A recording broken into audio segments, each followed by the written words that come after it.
My name is Ulysses, but everybody calls me Sonny, and changing chords can definitely be a pain. However, the more we understand the problem, the more likely we are to solve it. In this video, we're going to be going over what is slowing down our chord changing, what we can do to solve it, and some exercises to speed us up. All my students who have done these exercises have gotten to the point where they are changing chords too quickly. There is a table of contents in the description if you want to go ahead and jump to those exercises, but I'm going to highly suggest you listen to the whole video so that way you have context. So let's go over why in the world changing chords can be such a pain. There are three factors that are involved with chord changing, and I don't think we're considering the third one. The first one is knowledge. That makes sense. Do we know the chord? 2, motion. Are we moving fast enough? And 3, stress. And the stress part is something that I don't think we're considering enough of, so let's analyze that. The reason why changing chords can be so stressful is because you're keeping up with multiple things at the exact same time. There's the chord that you're on, requires a finger, a fret, and a string. Then there's the chord that you're going to, which requires a finger, a fret, and a string. And then there's the beats that you're trying to keep track of. Now, what starts to happen is, as you're keeping track of the beats, it starts to act more as a countdown for a bomb more than it is where in the world you're supposed to be playing this chord. So your brain starts to panic. Oh my God, am I gonna make it in time? Am I gonna make it in time? Now it's concentrating on the panicking, not on playing the next chord. Now there are ways of solving it, but we're gonna solve that in the next two sections of knowledge and motion. When a brain is under stress or starts to panic, the most common thing for it to do is to start to forget things. So let's say we're playing a chord progression that goes E minor, A, C, D. When you're not under pressure, playing those chords, not that crazy. But when you start to put pressure, you start to put those beats in, it starts to do this. E minor, A, C. What is that last chord? You forget, and that's totally normal, and it's because it's trying to keep track of everything, and it starts to toss things out because, hey, I don't even know what the next chord is. I have the chord that I'm on right now, and that's good enough. So how in the world do we keep track of the chords? My suggestion is to say the chords out loud. First, can you say the chords just in general, E minor, A, C, D, over and over and over again. Then what you start to do, you start to play the chords themselves while saying them out loud. E minor, A, C, D. And this is going to link your mouth with your brain. So that way when you do say it, your hand will just start to go to where it needs to go. And then you start to play those chords with the song. It's going to help focus your brain. It doesn't have time to panic because it knows it has to say the next chord. And because you've already linked saying the chord with playing the chord, you're more likely to play the chord. Now let's talk about motion. Efficiency of motion is better than pure speed. But keep in mind, repetition of the efficient motion will bring speed faster. What in the world am I talking about? Let's talk about efficiency of motion. Let's say we're playing an E minor chord and we have to move to an A. Most of us, what we'll do is we'll lift our fingers completely off the fretboard and then bring them back down. You've just created a gigantic movement twice that was not necessary. That's not efficient. Try to keep the movement down to a minimum. Another thing we like to do is turn our head. So what we'll do is we'll have the E minor, we'll strum it by turning our head, and then we'll move our head back to make the chord, and then we keep moving our head back and forth. That's another motion that does not need to happen. Keep your eyes on the fretboard. You don't have to hit the right number of strings, at least not yet. We'll have exercises later to solve that. But keep your eyes over here so you stop moving so much. Another one is the lack of commitment. So I'll give you an example of this. We're going to have an E minor going to an A, and we send a signal to our hand. Hey, make an A chord. And then we'll send the signal, put your first finger on the D string second fret. Wait, how come you're not making the A chord?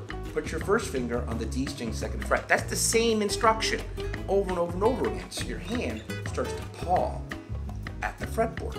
This is how I know it's happening, because it keeps doing what you tell it to do, but you keep saying the same thing over and over and over again. So how do we solve all those problems at the same time? Commit.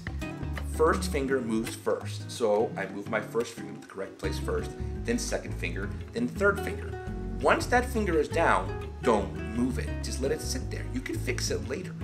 Doing this over and over and over again efficiently, directly to where it's supposed to go, over and over and over again, will make you get really fast, really fast. So now that we have those under control, how do we start practicing that pure speed concept? Now that we have the efficient movement, now we have to work on pure speed, and that comes from repetition. That means practice, but we want to practice correctly. So here are the 3 rules that I have for practicing these exercises. 1, do not turn your head. Keep your eyes on the fretting hand. You're going to want to turn your head. It's a natural instinct. Don't do it. Second rule, say the chord out loud when you're supposed to play the chord. Third rule, hit no matter what. If you're supposed to play a chord on beat 1, play something, even if it's something really bad. That's totally fine. We have to give your brain a time limit, and it doesn't understand what a time limit is until you hit when you're supposed to hit. At first, it's going to sound really bad. It's totally fine. But as you practice more and more and more, it's going to get better. If you've noticed after 2 or 3 times your hand is not speeding up, practice that particular chord change 5 times.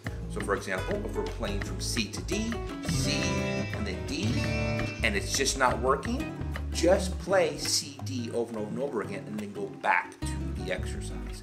Now, what is the exercise? That's a great question. We're going to be playing the chords A, C, D, E, F, G, A minor, D minor, E minor. And the reason why they're in alphabetical order is to make it easier to know what chords we're going to be playing next.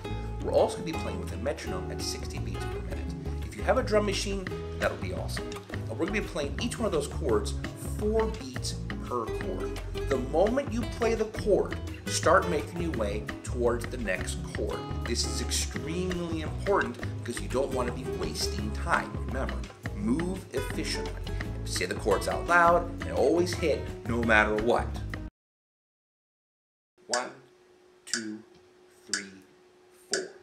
A, 2, 3, 4, C, 2, 3, 4, D, 2, 3, 4, E, 2, 3, 4, F, 2, 3, 4, G, 2, 3, 4, A minor, 2, 3, 4, D minor, 2, 3, 4, E minor, 2, 3, 4.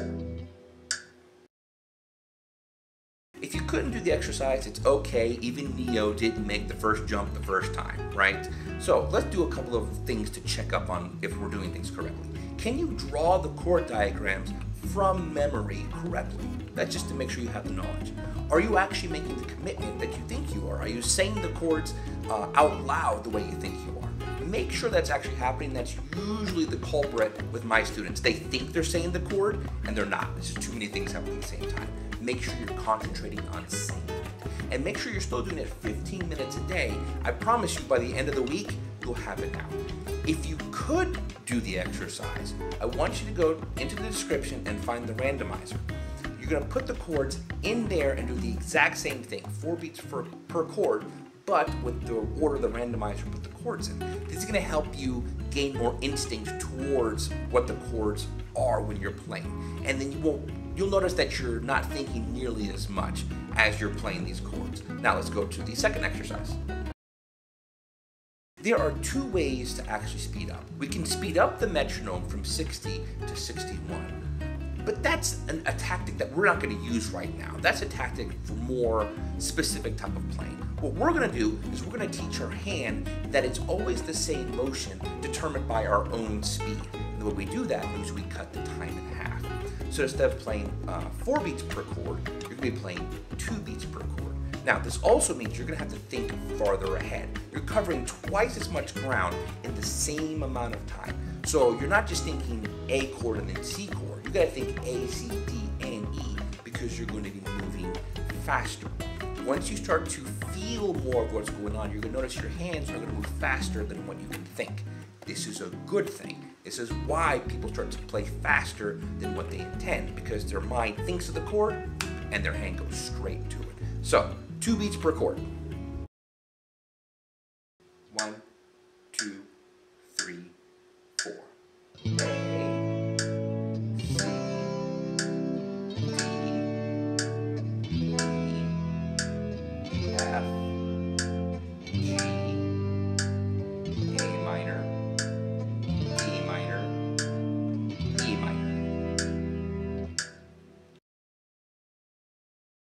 couldn't do the exercise, that's totally normal. Go back to the 4 beats and get really comfortable with that one. And then come back to the 2 beats and see where in the world your hand starts to fail. What normally starts to happen is that things are going by so fast that your head starts to get discombobulated, great word, by all the things that are moving so quickly. So we have to learn how to relax into those chord progressions. Maybe go back and do them individually. D, C, D, C, D, C, E, F, E, F, E, F. If you could do the exercise, let's go to the final one. Playing 1 beat per chord may seem excessive, but you're going to notice that it happens more and more often with certain genres of music, particularly songs from the 70s and 80s. Not that songs today don't do that, it's just more likely to happen back then. Another thing that starts to happen is that we have to get used to moving quickly because we're moving in between strums, and this exercise is definitely going to help with that. So 1 beat per chord. 2, 3, 4.